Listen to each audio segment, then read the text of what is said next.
Welcome to the webinar tonight. First, we will introduce the THQA President， 中华民国重症医学会理事长，我们邀请那个黄瑞仁院长来致辞。黄院长，请。好，各位线上台湾的医师们，还有来自美国的 Dr. Tina Chen， 那另外还有郭怡、Pharm.D and Tara。那今天非常高兴 ，Tina Chen 在非常短的时间内受邀 organize 今天这一个短1个小时的 symposium。那目前台湾 Omicron 正在 emerging， 所以到底我们对付 Omicron 的这个 policy 是要怎么样？那当然，因为它的传染力很强 ，R0 几乎是10左右，那所以我们必须应该是要放轻的救重的，应该是这样的 policy， 所以我们希望学习美国的经验。那另外对整个保存医疗量能，我们要如何来处理？那也希望 Tina Chen 还有相关的这些 faculty 都可以给我们一些经验。那其他的相关的那另外我们当然很希望台湾可以借重美国的经验来对付这一波的 Omicron 的疫情。So it is my great pleasure. I'm Dr. Chen from National Taiwan University Hospital. I'm currently is the president of Taiwan Society of Critical Care Medicine. I should give my Tina Chen to organize this symposium and then to share with the experience of the Omicron of COVID-19, how to combat the emerging COVID-19 pandemic to Taiwan. I am very glad to thanks to all the speakers tonight and hope we can learn some experience from the United States. Thank you to all. 非常感谢黄瑞仁理事长的支持哦。那接下来我们邀请高雄荣民总医院陈金顺副院长，高雄 Veteran General Hospital Deputy Superintendent Dr. Chen。Dr. Chen, please. OK， 好，谢谢那个维森理事长哦。我们从这个来自美国的3位的专家哦，以及所有我们台湾各地的线上的伙伴们哦，大家晚安，大家好。那我是高雄荣总的副院长陈金顺哦。那如同大家都知道的哦，那今天晚上主要都是我们来自台湾的观众哦，所以就用中文跟大家做一个简单的开场。那大家都知道，我们新冠的疫情已经进入到第3年了。那目前全球疫情的情况的话，我们的病毒的变化从 Delta 现在变成到 Omicron 哦，那它目前是突变最多的新冠病毒的变体哈。那根据 WHO， 我们几乎把Omicron 的话列为我们很关切的变异株哈。那它的特点就是如同刚刚黄理事长讲的，它的传播的情况是非常的多而且快速的哈。但是整体而言，它的症状是比较轻啦，那导致它的住院跟死亡的病例是比较少，跟之前的变异株来比较，上面是比较少的哈。那现在目前会有这种情况的话，当然跟我们现在全球的疫苗的接种啊，还有我们自然的免疫产生的抗体，各种的因素都有它的相关性哦。那如何学习跟后续跟这些病毒共存的话，这是台湾目前最重要的议题哈。那今天晚上很高兴，我们高雄荣总就是持续我们在优化我们的新冠病人的照护哈。那这次跟台湾品质医疗学会，还有我们重症医学会，还有台湾心肌梗塞学会，我们就合作了今天晚上的视讯课程哦。那希望在这个关键的时刻哦，我们可以一起学习美国经验来守护我们台湾哈。今天很感谢3位从美国来的专家跟我们分享他重要的防疫经验哦。那祝今天晚上的这个会议大家都收获满满哦，大家都平安喜乐。谢谢大家，谢谢。感谢陈副院长。那接下来我们邀请到我们的台湾医疗品质协会的理事长 THQA President Dr. Chen 教授来做致辞。教授请。这个主持人以及3位美国的 distinguished special guest speaker，good morning， 应该是 good night 啊。那还有我们的台湾的这种医界的好朋友们，大家好啊。我想这一次是台湾是一个重要时刻哈。那 today, April 21st, the Central Epidemic Command Center announced Taiwan 358 new confirmed cases of COVID-19 啊，这已经是突然一天超过3058个啊，所以呢pandemic 的 is very severe， 所以今天的一个这个会议呢，对于我们台湾来讲是一个非常重要的。尤其台湾面临的几波的一个疫情的努力，从清零的要求一直到最后已经要跟与病毒共存，开始有很多的居家送药或者怎么样，我相信这个 the experience of the United States is very important to us to us， 我相信今天会给我们很多的一些想法。那我祝今天线上的好朋友们面对这疫情呢，3位美国来的好朋友呢，这个专家应该会给我们很多的一个指导。我这边祝福大家，希望大家收获满满，也希望大家共同很快的来面对来让我们的这个生活能够恢复到正常。好，谢谢大家。Since the President Chen, I'm Wei Chong Huang. Today we 请注意事项就是如果有问题的话，请用 Slido 的平台来去问问题，我们会提供协助来问问题那今天也非常感谢重症医学会跟医疗品质学会TAMIS 的高雄总一起来举办这活动Later on we will introduce our disclaimer speaker from the New York, Dr. Chen, and he is an expert in critical care in Montefiore Medical Center.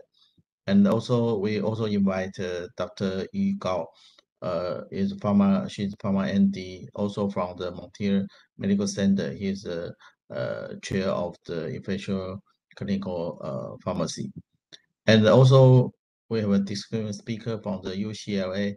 Is an infection expert, Dr. Tara Vijaya, and he will introduce some of the COVID-19 virus experience.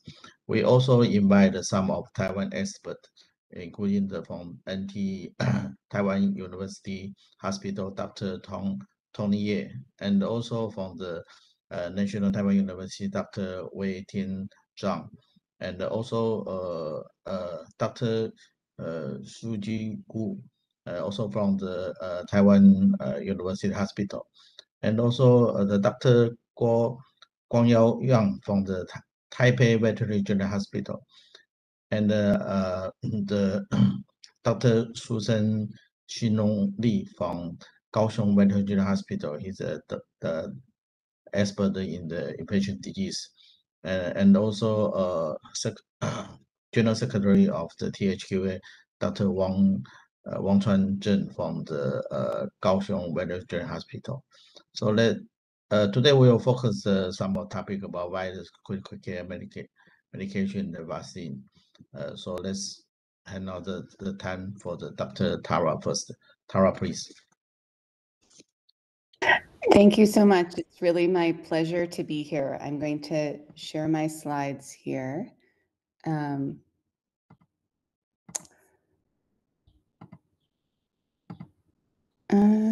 Somehow I'm not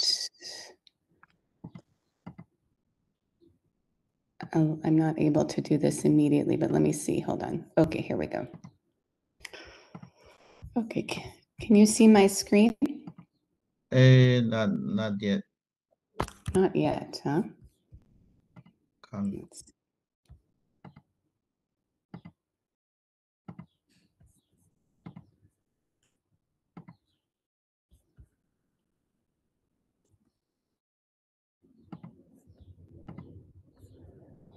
It says they can't display my shared content because I don't have permission.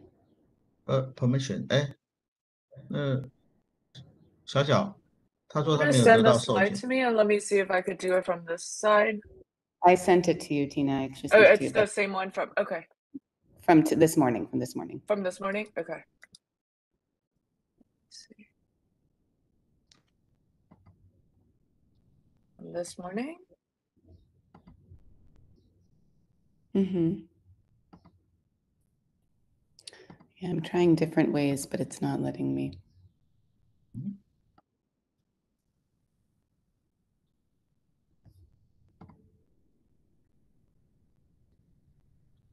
I have one from last night.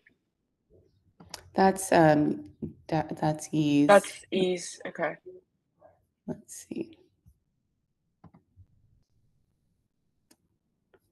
I don't know if Yi wants to try first. Oh, actually, you know what? I had only sent it to Yi. Hold on one second. Let me send it to you. Just send it to me and then I'll play from, because I have WebEx installed, so hopefully that'll let me share. Okay. Can you just remind me out here?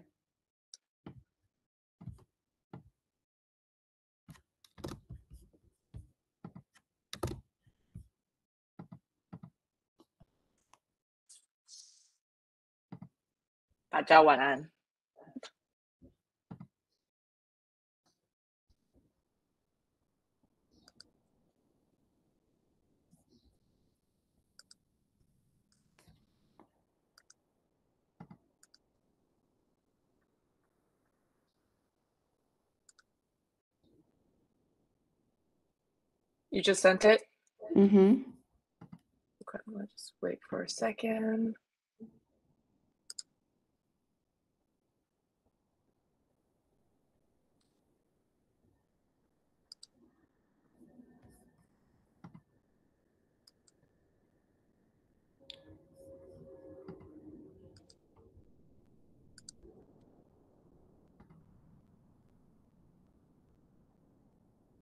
Got it. Okay.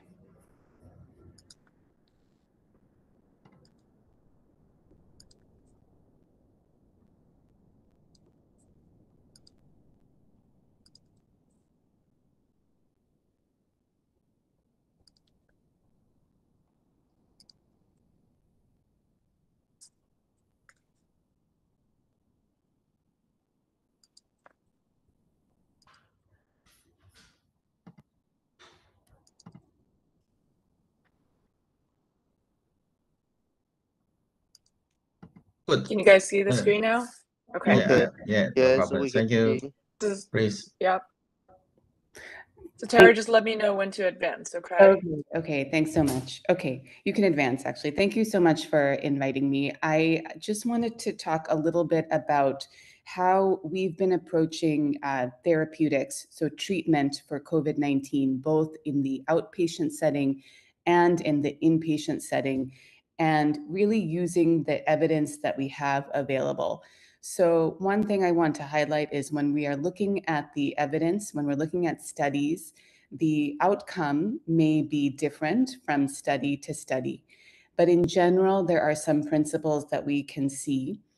When we're looking at studies that look at inpatient treatments, there are specific outcomes that we look at, including the NIH ordinal scale, which basically tracks a patient from the ability to discharge the patient outside of the hospital to mechanical ventilation and death.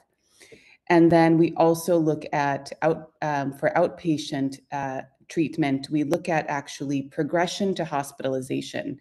So our goal is actually to prevent hospitalization in the outpatient setting. It is not to reduce symptoms.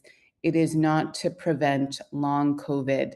And it is not to decrease the viral load because we don't have those data. Most of our data is really looking at prevention of hospitalization. And when we're comparing different treatments, as long as the efficacy is similar and the primary outcome is the same, then we can assume that there is some clinical equipoise, and that means that the drugs that we are looking at may be similar, and you can potentially replace one with the other. Next slide, please.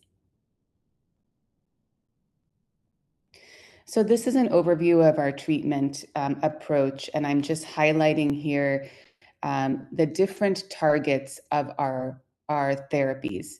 So in the first half, we're really looking at outpatient treatments, and the way that we target our outpatient treatments is really by doing two things. One is targeting the ability of the virus to enter the cell, and that is through monoclonal antibodies, as well as something called convalescent plasma, which is basically antibodies that are harvested from donors, from blood donors. The monoclonal antibodies that we have available to date are bebtelovimab, which is the only one that works against BA2 at the moment. The other monoclonal antibodies that we've had over the last year no longer work against the current variants of concern in the United States. And then we have one new monoclonal antibody that is primarily has been created to prevent COVID-19, and that's tixagevimab silgavimab by AstraZeneca. And that monoclonal antibody is meant to be a supplement to the vaccination in patients who are likely to poorly respond to vaccination. So those are our patients who are profoundly immunosuppressed. Then we have our medications that target the reproduction of the virus. So they do that by a number of different ways. They either target the actual genome, the RNA, by inducing mutagenesis. That is called molnupiravir. It actually induces mutations in the coding, and that was produced by Merck. And then we have Paxlovid, which is a protease inhibitor, which for those of you who are familiar with treating patients with HIV, contains actually a medication that we use in HIV called ritonavir. And then remdesivir, we use here in the United States quite freely, both in the inpatient setting and in the outpatient setting. And I will share with you the most compelling data is really in the outpatient setting. It is FDA approved here in the United States, and that actually targets RNA-dependent RNA polymerase. And then lastly, we have, for those who are hospitalized, by the time they are hospitalized, they are typically hypoxic. Their oxygen levels are very low, although we do have a number of patients who are admitted with COVID-19 who are not necessarily hypoxic, but they've been admitted for other reasons. For example, if they have a hip fracture and they happen to have COVID-19 and they may have mild symptoms. But most of our patients who are admitted with COVID-19 generally have low oxygen levels. And those patients, we think that the viral replication is less of a problem. It is really the overwhelming immune response.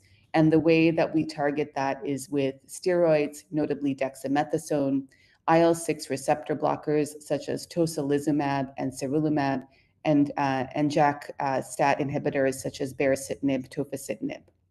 Next slide, please.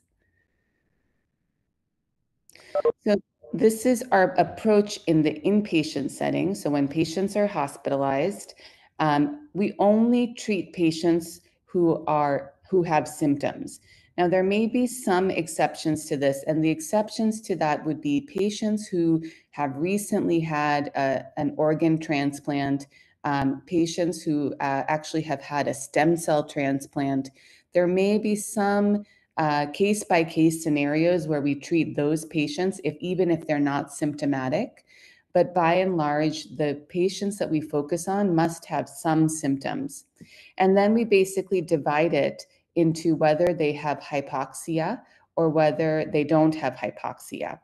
And so if they are not hypoxic, but they have symptoms, and their symptoms are fewer than 7 days, then we give them remdesivir for 3 days, especially if they are high risk. And I will share with you the data that support this decision. If they are hypoxic, if their oxygen saturation is less than 94%, the threshold is quite low, or quite high, I should say, for our population. And if they have symptoms fewer than 10 days, then we give them remdesivir and dexamethasone. If they progress to high flow nasal cannula, we actually consider baricitinib. And then if they are mechanically ventilated for fewer than 24 hours, we will give them tocilizumab. And I will show you some of the data in support of these drugs. And then if they're hypoxic and their symptoms are more than 10 days, then we actually don't give them antivirals because we don't think that viral replication is a big part of their process unless they are profoundly immunosuppressed. But if they are not immunosuppressed, then we defer the antivirals. We don't give them remdesivir, and we only focus on the immunomodulators, dexamethasone, baricitinib if on high-flow nasal cannula, and tocilizumab if mechanically ventilated. Next slide, please. So these are the data that support remdesivir for 3 days. This was the Pine Tree study that was published in the New England Journal of Medicine on December 22nd. And you will note that 584 patients were randomized within 7 days of symptom onset. They were only considered high risk. So the high risk included individuals over the age of 60, individuals with a high body mass index, so our obese patients, individuals with hypertension, diabetes, and those who were immunocompromised. And all of them were not vaccinated. So they were high risk by virtue of not being vaccinated as well. A small fraction came from a population that in the skilled nursing facility. So they weren't in the hospital. All of these patients were not in the hospital, but a smaller percentage came from what we would call our rehabilitation facilities, our skilled nursing facilities. And the primary outcome, which was prevention of COVID-related hospitalization or death, was reduced by 87%. So there was a marked reduction in hospitalization for this population. There was also a reduction in death from any cause. Next slide, please.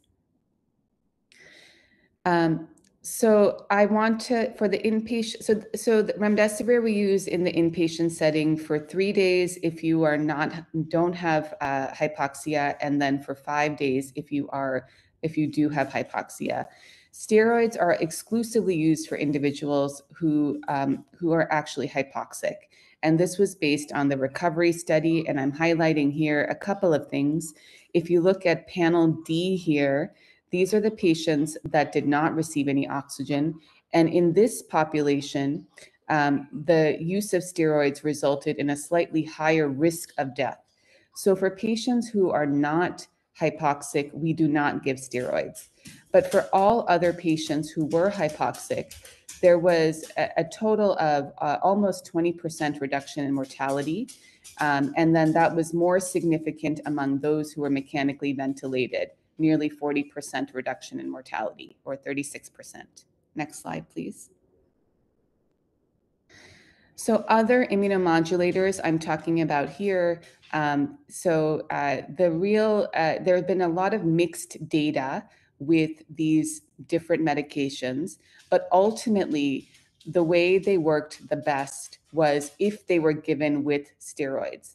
So I'm highlighting here baricitinib in the Cove Barrier study showed a 48% reduction in mortality among those on high-flow nasal cannula or non-invasive positive pressure ventilation. For tofacitinib in the Stop COVID study, the reduction was 37% in mortality. And again, most of these patients were on steroids. For tocilizumab, there was there were a number of studies that initially did not show any benefit, but when we looked at the studies that had patients mostly on steroids, such as the recovery study and the REMAP-CAP study, there was in fact a mortality benefit in both of those studies for tocilizumab. And then similarly for cerulumab, for the REMAP-CAP study, there was a benefit. So I'll show you actually the REMAP-CAP study. Next slide, please. Where this clearly shows the probability of survival, and the purple line is actually cerulumab, the blue line is tocilizumab, and the red line is the control arm. And you could see there's a survival benefit for both cerulumab and tocilizumab. When they look at probability of discharge from the ICU, that's panel C. Again, the purple line is cerulumab, the blue line is tocilizumab, and there was a higher probability of discharge from the ICU if these patients were given this drug. Now, timing is everything. We really, the benefit is really within the first 24 hours of mechanical ventilation, and to a lesser extent, if they're on non-invasive positive pressure ventilation. So those are the populations that we focus on. Next slide, please. I will note a little bit about anticoagulation. Our National Institute of Health treatment guidance was updated in January of this year after a number of studies actually suggested that there was a benefit specifically in patients who were on low flow oxygen and had an elevated D dimer. And in this population, we consider therapeutic enoxaparin rather than prophylactic enoxaparin. So for us, that's actually twice a day enoxaparin. I will say everybody should get prophylactic enoxaparin regardless. But if patients have low flow oxygen and have an elevated D dimer, they can actually be considered to get therapeutic anticoagulation unless there are contraindications. Now, interestingly, in the population that was mechanically ventilated or on high flow nasal cannula, there wasn't any benefit in giving therapeutic anticoagulation. So if patients progress to become mechanically ventilated, if they require to be intubated, the recommendation is actually to put them back on prophylactic anticoagulation, not on therapeutic anticoagulation. Next slide, please. So this is our outpatient approach, and it has become much more simplified. In general, overwhelmingly, we only treat patients who are symptomatic. If they have symptoms fewer than 5 days, then we consider the protease inhibitor, nirmatrelvir ritonavir, also known as Paxlovid. But if they have many drug interactions, which some of our patients do, and Dr. Guo is going to talk a little bit about that, we only consider monoclonal antibodies or remdesivir. If their symptom onset is between 6 and 7 days, then we consider monoclonal antibodies or remdesivir. Next slide, please. So the nirmatrelvir ritonavir data was published in February of this year.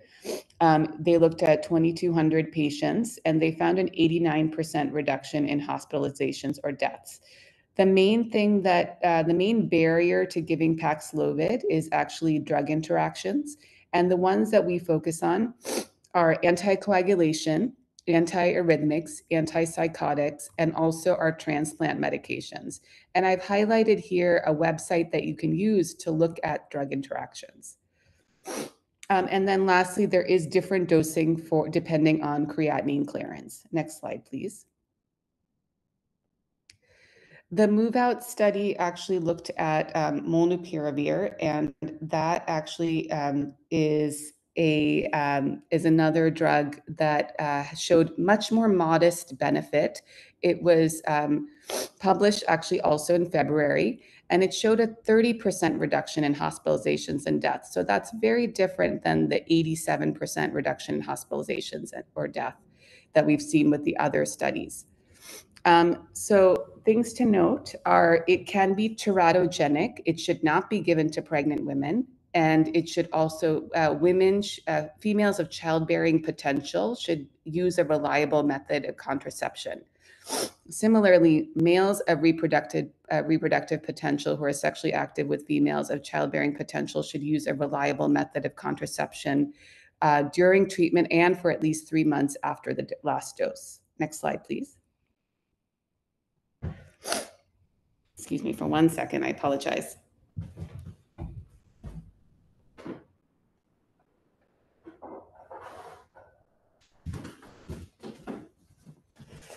So I just wanted to highlight here, these are monoclonal antibodies. And I assure you, I don't have COVID, I just have allergies, I apologize. But these are monoclonal antibodies are one of the main outpatient treatments that we've used in the last year. The way they exert their effect is by targeting the receptor binding domain of the spike protein, and they essentially prevent entry into cells. They also will they will actually target infected cells by increasing macrophage consumption. And so you can see here the benefit of the monoclonal antibodies and convalescent plasma, both of which work in the same way. This is a nice preprint that was published recently. And you can see that the efficacy is best in the pre-exposure and early symptomatic phase. It is not really beneficial among those who are hospitalized or who are mechanically ventilated. Now, the exception to this may be in those patients who are profoundly immunocompromised, who cannot mount an antibody. So among seronegative patients, if they have a negative anti-spike antibody, there may be some benefit to giving these drugs to patients later in their hospitalization, but the true benefit is before hospitalization. Next slide, please. And so I'm just going to highlight here the variance and effectiveness of monoclonals have changed over time. In California, actually, we had a variant known as the Epsilon variant that rendered the first monoclonal bamlanivimab ineffective. Since then, since the Omicron surge, casirivimab imdevimab has been rendered ineffective, and then most recently, sotrovimab has been rendered ineffective against Omicron, the BA.2 variant. Next slide, please. I'm not going to belabor this, but these are some of our own internal data. And, you know, the early data showed a significant reduction in hospitalization and death. And we looked at our own data, and we saw the greatest reduction was actually among those who were unvaccinated. So there was a 61% reduction among those who were unvaccinated. Next slide, please.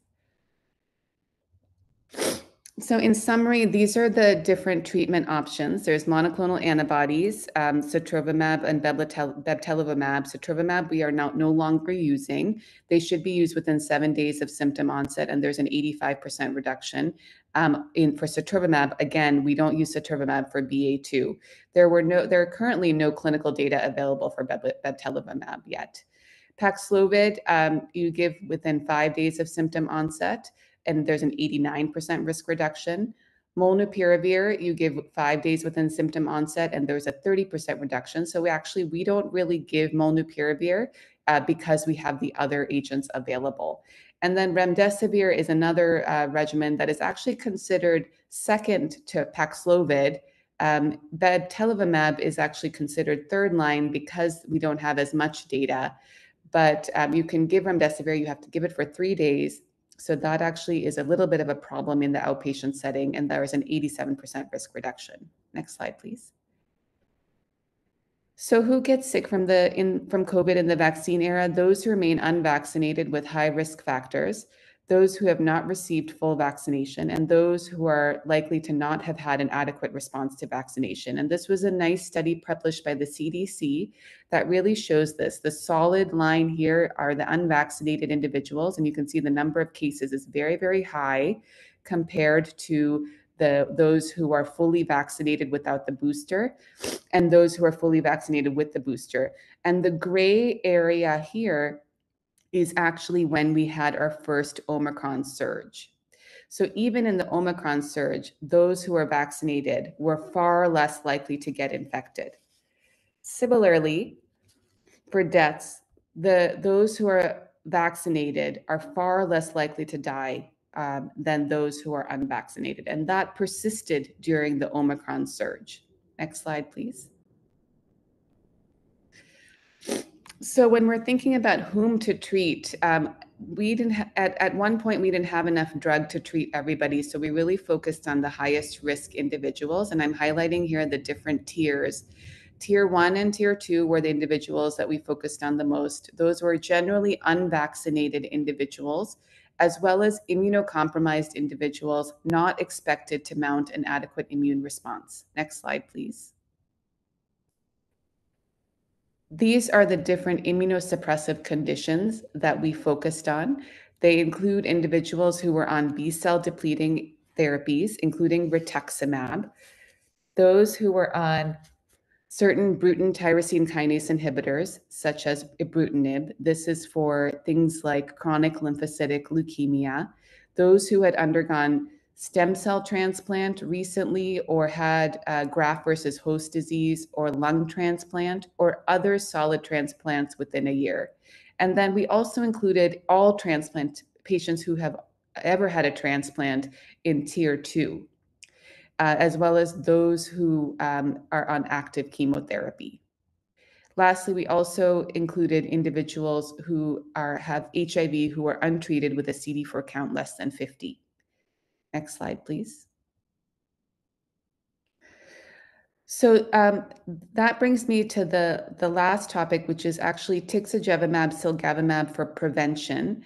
The data actually were just published yesterday, so I have not updated the slide. This was actually prior to those data were published, but there was a 77% reduction in infection, and this reduction was maintained for over 6 months. So this is a monoclonal antibody that you give before patients get COVID. So patients should not have COVID. But these are for patients who are in those tier 1, tier 2 category who are likely to not respond to vaccination. So we give everybody the vaccine, but in those patients, we also give them tixagevimab, silgavimab to prevent COVID-19. Next slide, please. We do not give tixagevimab, silgavimab if patients have not been vaccinated. And that is because we want to make sure that they have as much of a response as possible to the vaccine, so that they're given an opportunity to mount a T cell and B cell response to the vaccine, a polyclonal B cell response. Tixagevimab, silgavimab actually does work against BA2. It was less effective against BA1. So it is not perfect. And so we really try to counsel our patients that it is not a replacement for the vaccine. The vaccine is actually much better, even if our patients who are immunocompromised are less likely to respond. Next slide, please. So this is my final slide, just as a reminder. Our goals of treatment are to prevent hospitalization among those who are not hospitalized, to prevent progression among those who are hospitalized, to shorten symptoms or prevent long COVID is not a goal. Vaccination remains key to achieving all of the above. The unvaccinated and undervaccinated are prioritized for treatment, but we are not giving them the prevention because it is not a replacement for vaccination. So they need to get the vaccine first. And with that, I will end there. And I'll maybe take questions at the end if needed. Or if people want to ask questions right now, I'm happy to answer. Tara, thanks much. Please take care. Oh, thank you. Thank you. I worry about your runny nose. So maybe we Dr. Gao, could you have a answer for other question? Dr. Gao? Dr. Gao, please.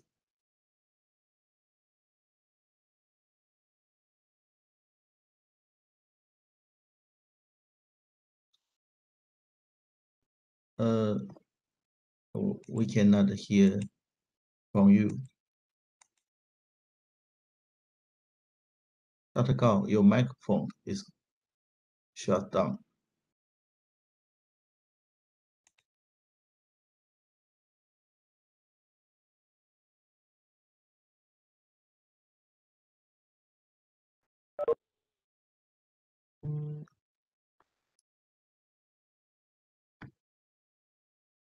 Dr. Gao, sorry, we cannot hear from you.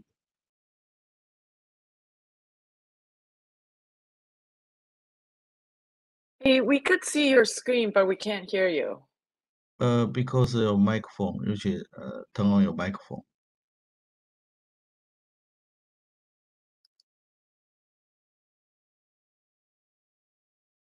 Hey, you're on mute.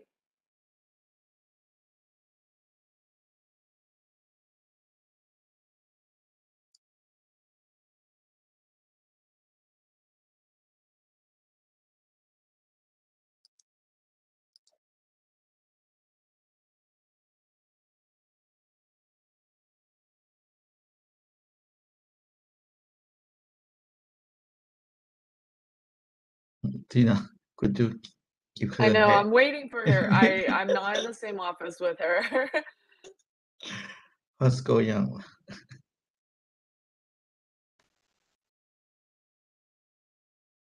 E? We can't hear you.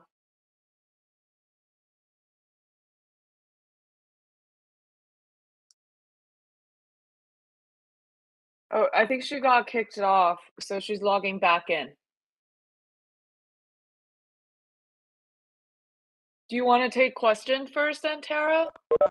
Yeah, sure. I'm happy to take any questions, actually. Back. Question for Dr. Vijayan? How about I Dr. think Gu? She's logging on, so why don't we use this time to answer some questions?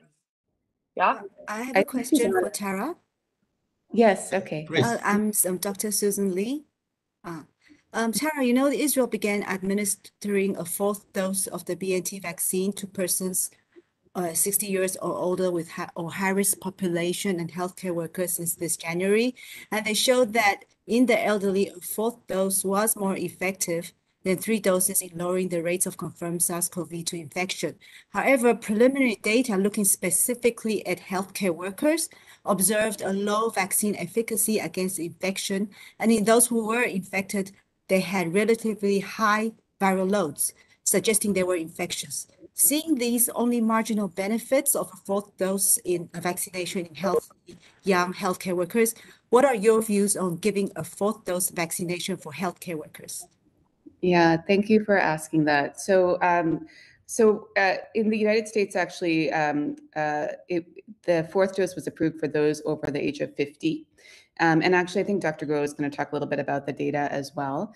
But I personally am not recommending. So the main population we're focusing on the fourth dose for, and actually, it's really in the population that needs the first booster, right? So in the immunosuppressed population, where 3 doses were actually part of the original primary series, the fourth dose is actually the first booster, and those are in the patients that are profoundly suppressed. Those are the patients that we're focusing on the most to get that fourth dose. Now, I think that the elderly population. The question is, what is defined as elderly? Is it over 80? Is it over 70? Ultimately, I have been counseling my patients over 80 to consider the fourth dose. I think at this time I personally am not pushing for the fourth dose in the vast majority of non-immunocompromised individuals. Dr. Guo, do you want to take over? Are you able to hear me okay now? Oh, yeah, great. So nice to hear Apologize, you. somehow I got kicked off, so I have to log back in again. So hi everyone, my name is Yi Guo. I'm the infectious disease pharmacist at Montefiore Medical Center in New York. Tina, will you be able to share the screen? Is this the same slides that you sent me last night? Yes. Okay, I will share those for you. Because I think I tried to share the screen before and then got that kicked off. locked you out? Yeah. Yeah, sure, I'll do it. Hold on.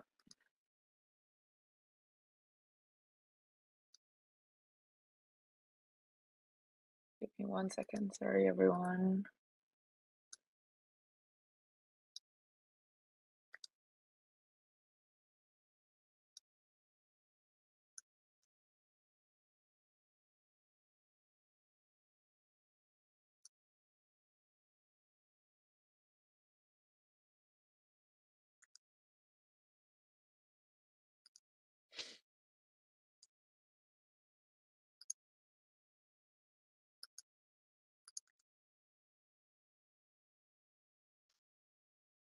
Are we seeing the slides now? Yes. Yeah, great. Great. So just want to thank Dr. Huan and Dr. Tina Chen again to inviting me to share my experience of outpatient COVID-19 therapeutics. And Dr. Vijaya just went over the science and clinical trials of COVID-19 treatment. And I'm going to focusing on the treatment experience that we had with oral antivirals and monoclonal antibody for COVID-19 treatment. Next slide. So first, I will review the drug-drug interaction and adverse drug events commonly associated with oral antivirals and monoclonal antibody. and basically what we need to watch out for as a clinician upon starting the treatment and how we manage these drug-drug interaction. And then I will share some of our institutional data on how are the monoclonal antibody and oral antivirals being used during COVID waves. And at the end, we will discuss the data on the 4th dose of COVID-19 vaccine. Next slide. So just a little bit about the background of Montefiore Medical Center, where Dr. Tina Chen and myself work every day. We're a pretty big academic teaching hospital with more than 1,400 beds located in the Bronx, New York. We serve a huge population of underserved community of more than 1.4 million residents, and with 93,000 hospital admissions every year. And the hospital has 4 major campuses, including a children's hospital, and we have 9 adult ICU critical care units and also 3 pediatric critical care units. And we have very diverse patient populations, including immunocompromised patients, such as solid organ transplant, bone marrow transplant, and HIV patients. Next slide. Since March 2020, New York City went through 4 COVID-19 waves, and we got hit really bad during the first wave. But as we go through each wave, we learned many lessons on how we manage COVID-19 patients. And this graph represents our current COVID-19 positivity rate at our emergency rooms during the past 2 months. And just look at the past 7 days, we start to see a little increase of positivity rate. And on average, the positivity rate is about 4% right now. And therefore, outpatient treatment for mild to moderate COVID-19 patient is very important, because if we can treat these patients in a community setting, we can prevent or reduce hospital admission and to save the hospital resources for the sickest severe COVID-19 patients. Next slide. So this table summarizes some of the outpatient treatment options that Dr. Vijaya just discussed earlier. So let's take a closer look at each medication and go over some of the pros and cons. So according to the NIH IDSA guidelines, Paxlovid is the first option with the great efficacy data to close to 90%. And it comes in oral forms, so patient can take it at home, and there's no need to come to the hospital. So it's safe in pregnancy, but the disadvantages are we need to watch out for drug-drug interaction, since Nalveltravir and Ritonavir are both protease inhibitors with lots of cytochrome P450 drug-drug interactions. And I'll go over some of the important drug interactions the next slide. And the Paxlovid is also primarily cleared renally. So it's needed, the renal dose adjustment is needed for patients' creatinine clearance is between 30 to 60. And we need to reduce 1 tablet of Nalveltravir. So patient will take 1 tablet with Nalveltravir with Ritonavir twice a day. And the FDA just released the new renal dosing package for renal impaired patients to prevent medication error. So since there's no data on creatinine clearance less than 30, so Paxlovid is not recommended for dialysis patient or any patient whose creatinine clearance is less than 30. And if the patient cannot take Paxlovid for whatever reason, then the next option for us is monoclonal antibody. And I listed baptilovimab here, since this is the only monoclonal antibody is active against the Omicron B2 variants. That's what we are using now. And the monoclonal antibody is also highly efficacious and is safe in pregnancy. We treated many patients with monoclonal antibody and Paxlovid for pregnant patients. Another advantage is that it's highly active, very efficacious, and safe in pregnancy, and there's no drug interaction. But the disadvantage is that patient needs to come home or come to the infusion center or a hospital designated location to receive these treatments. And after the treatment, and the patient is required to stay and need to be observed for 1 hour before we can let the patient go home. And if patient cannot take Paxlovid or monoclonal antibodies, then the last option really for us is Molnupiravir. And also, although it comes in oral form and there's no drug interaction, but it's not as efficacious, and also it's not safe during pregnancy. Therefore, it is not recommended for pregnant or lactating women. And as Dr. Vijaya pointed out earlier, for female male patients of reproductive potential, contraception is needed for female during the treatment and 4 days after treatment, and also for male during the treatment and at least 3 months after the last dose. Next slide. So Paxlovid is our go-to drug if patient meets the criteria of treatment. And this table summarized some of the important drug-drug interaction. So let's start with the easy and common one, which people ask me all the time, because the management is very straightforward. If the patient is on Tamsulosin for BPH, we can simply hold off the Tamsulosin during the 5-day course of the Paxlovid treatment. And same as the statins. Tina, you can click one more time. So the statins, everybody's on statins, and we'll ask the patient to hold off statins for 5 days as well during the Paxlovid treatment.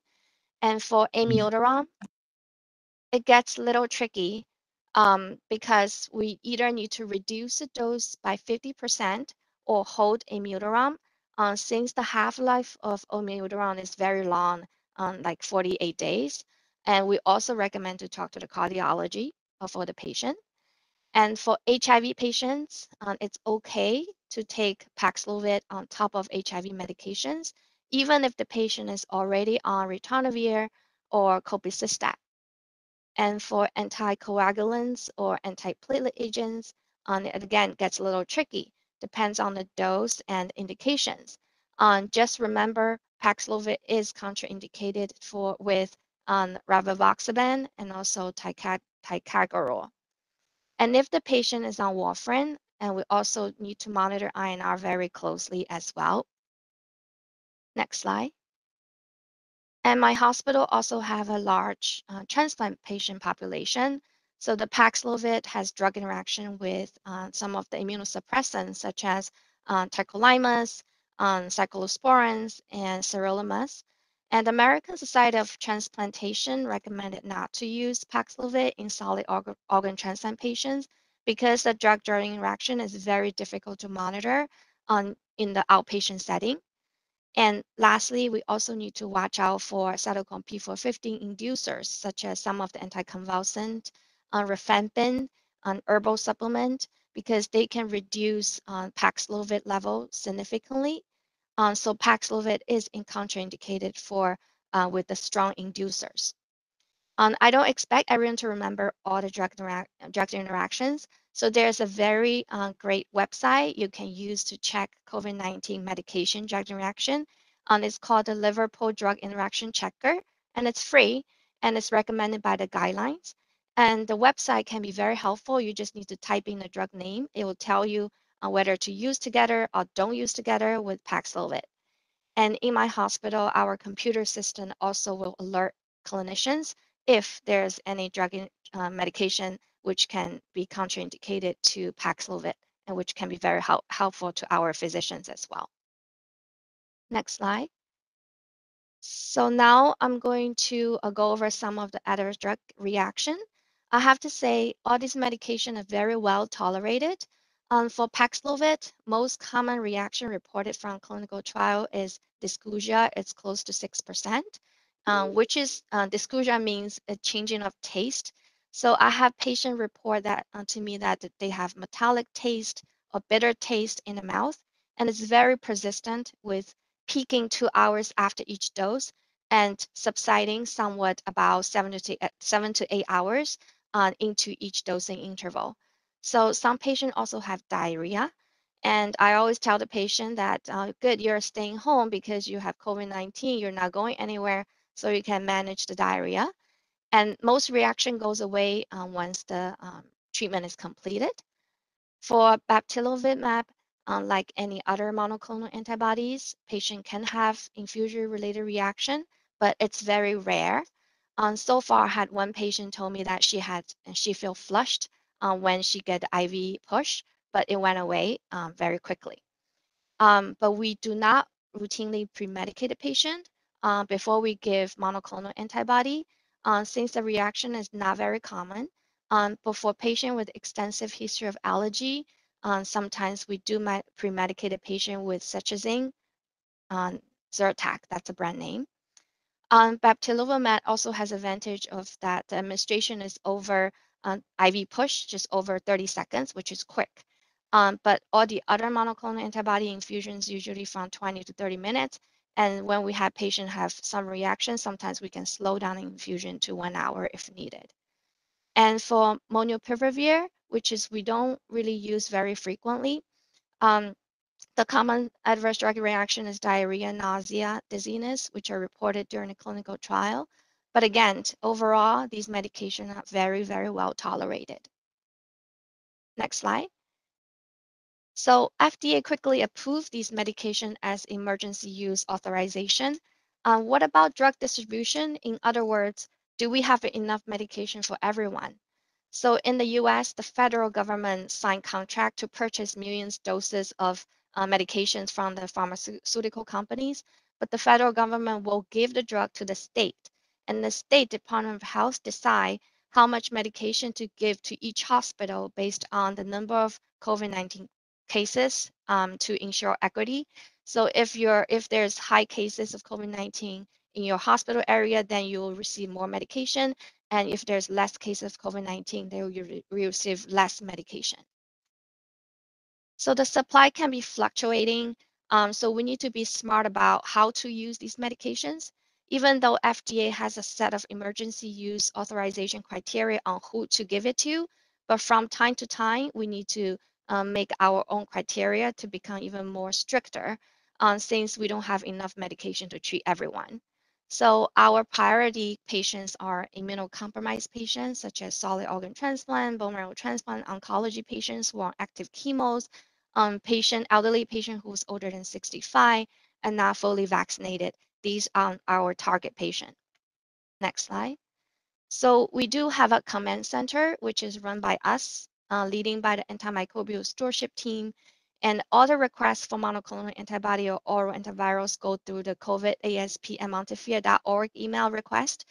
Then we will screen the patient and we'll get patient treated at our infusion center or our ED for monoclonal antibodies. And our providers can also prescribe oral antivirals as well.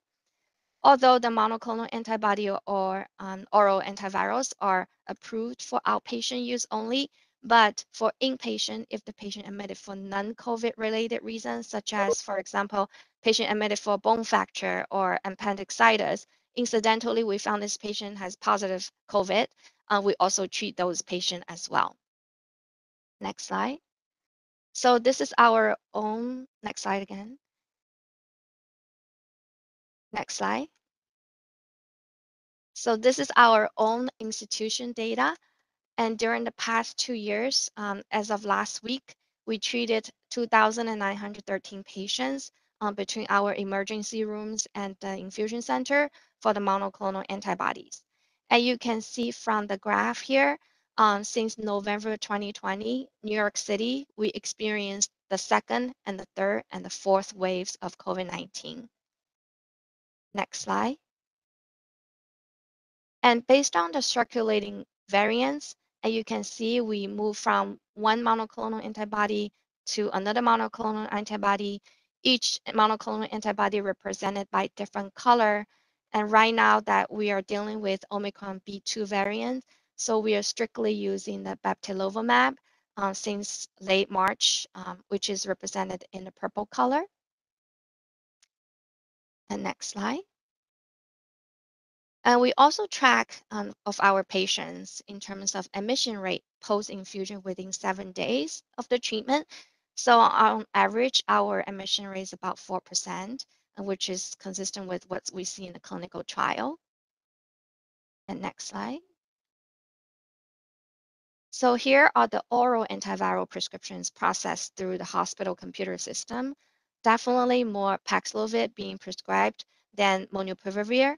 So I have to say that the usage is lower than what we expected, as clinicians are still learning the process and to familiarize with the drug-drug interactions of Paxlovid.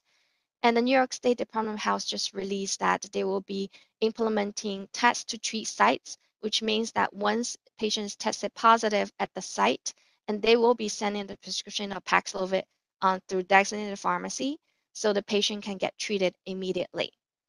And so this is all real data from our hospital. So during the past 3 weeks, you can see an increase of COVID-19 and increased Paxlovid use. So definitely COVID is not out of the woods yet for us in the US. Next slide.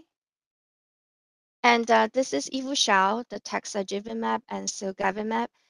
So this is for pre-exposure prophylaxis, as Dr. Vijaya just mentioned earlier during her presentation. And recently, the FDA just increased the dose of Evusheld to provide better coverage for Omicron B2 variant. And we also have a tier system in place to prioritize patients to receive pre-exposure prophylaxis. And the New York State Department of Health initially thought that everyone would like this drug, but in reality, the uptake for this medication is very slow, a lot slower than we would expected. And I think some of the reason can be for the slow uptake is due to increased vaccination effort, because vaccination is a higher priority than the Evusheld. So we really want a patient to get fully vaccinated, including the 4th dose for our immunocompromised patients before we give Evusheld. Next slide. So let's move on to the 4th dose of vaccination. Do we really need a 4th dose? Next slide. So there's a study done by Levin and his colleague. They conducted an open label, non-randomized clinical study of immunogenicity and safety of the 4th dose of either Pfizer or Moderna vaccine to be administered 4 months after the 3rd dose. So after the 4th dose, both of the mRNA vaccines induced IgG antibodies against the SARS-CoV-2 receptor binding domain and increased the neutralizing antibody titers. The titers were slightly higher than those achieved after the 3rd dose, and both vaccines induced an increase in live neutralization of Omicron variant and other viral strains, while the antibody levels in the control group continued to wane. The study also found that the 4th dose did not lead to substantial adverse events other than just the usual mild systemic or local symptoms in the majority of the recipients. So the study concluded that for the 4th dose of mRNA vaccines, it's immunogenic and it's safe and somewhat efficacious, primarily against the symptomatic disease.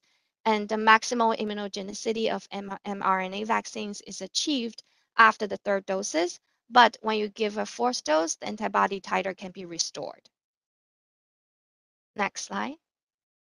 So here is the CDC recommendation in regarding to the 4th dose. So for patient who's older than 18 years of age with mild to moderate immunocompromised conditions, so the 4th dose is recommended if the 3rd dose was about more than 3 months ago. And for patient who's older than 50 years old, and if patient received the 2nd booster, which is kind of like the 3rd dose, at least 4 months before the 2nd booster will be the 4th dose, at least 4 months from the 1st booster, kind of like the 3rd dose, it's recommended for the 4th dose. And also the mix and match is also acceptable as well.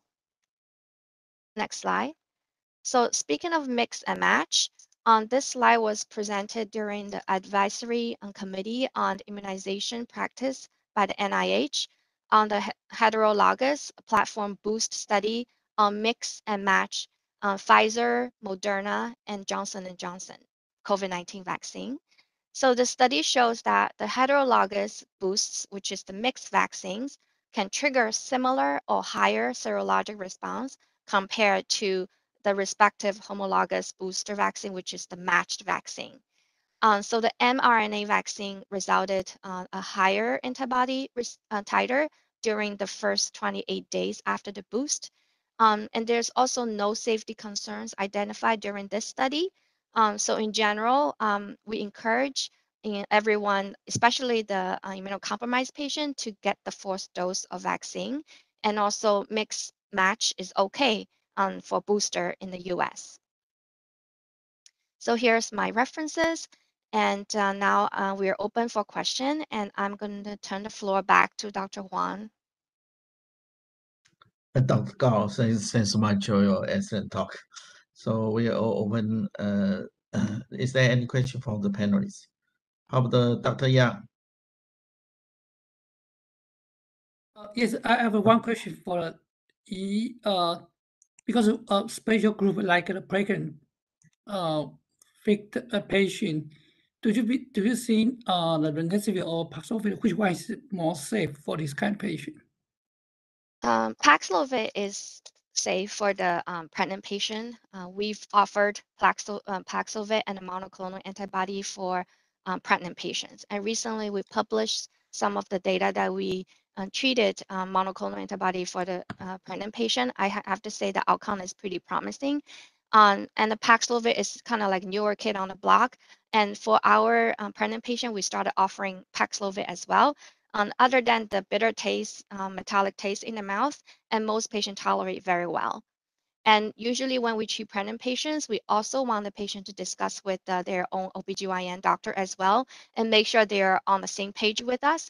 Usually if the patient agrees and the OBGYN doctor also agrees, we'll treat the patient.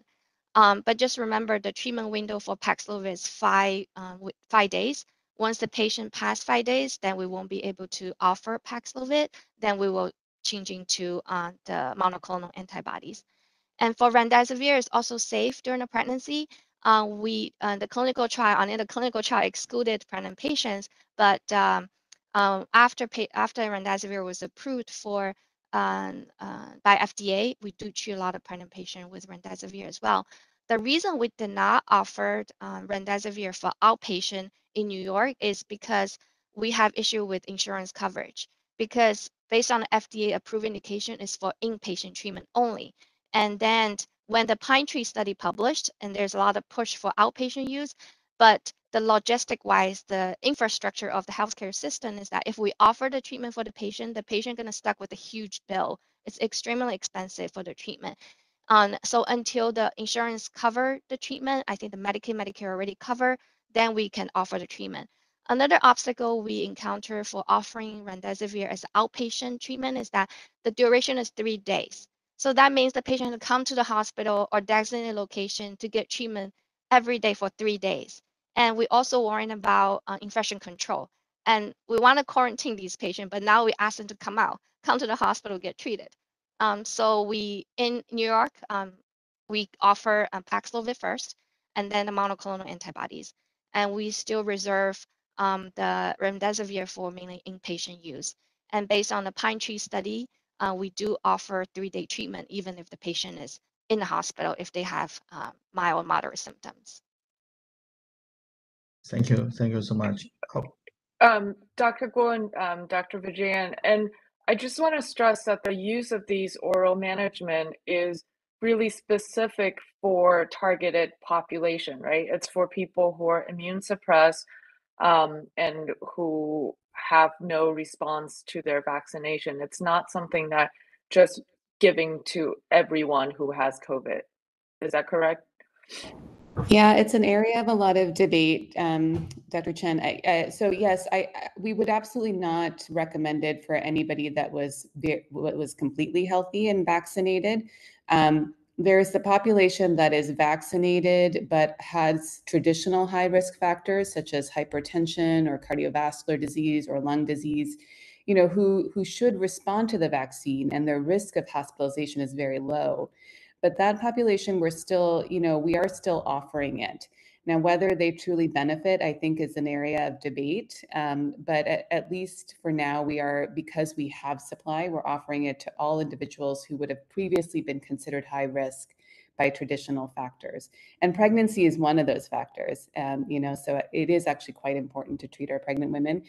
Just to add to Dr. Guo's comment, we've had a lot of experience with ritonavir in our HIV positive population. So we actually have very little hesitation giving Paxlovid to the pregnant women. We do actually require consultation with our OBs as well, as Dr. Guo had mentioned, but they're very supportive of this drug. Thank you, Tara. How about Dr. Gu? Do you have any question about today's talk? Same as just what Dr. Vijay just mentioned. Depends on the supply drug supply, how much drug we're able to receive from the government. If we receive more, we can treat more patients. We can loosen up the criteria, including more the usual comorbid condition, diabetes, hypertension, interstitial lung disease. If we have less quantity, then we're going to be stricter. Then we will prioritizing the more immunocompromised patients first. Or sometimes we look at the number of risk factors. We need to have patient meet 2 or more risk factors. So we changes the criteria get stricter, loosen based on the quantity of medication that we receive. So we always keep eye out on how much medication we receive, and it takes up a lot of time to manage these, keep the service running, to keep everyone happy and then treat the patient appropriately. There's a question about anticoagulation in patients with COVID. So Tara, I think you guys were part of Active 1 as well. So there are randomized controlled study on both moderate COVID as well as severe COVID. So in the group of patients who have moderate disease, meaning they're on low flow oxygen, they're more likely to have hypercoagulability. We've seen people with PE, DVTs, as well as portal vein thrombosis in this population. In the randomized control trial, there is survival benefit for full dose anticoagulation in the moderate patient. But when they progress into severe disease on high flow, on mechanical ventilation, the benefit from anticoagulation actually goes away. There's no difference between full dose anticoagulation and prophylaxis in a severe patient. Surprisingly, on the studies, there really wasn't a difference in bleeding risk for full dose anticoagulation. So in the ICU, when I have a patient who originally was on full dose anticoagulation for their moderate disease, but they progress to severe and come to me, I oftentimes would stop their full dose anticoagulation and switch them to prophylaxis, unless there's evidence of DVT, PE, or any other thromboembolic events. I'm not a pediatrician, so I can't answer any question about kids.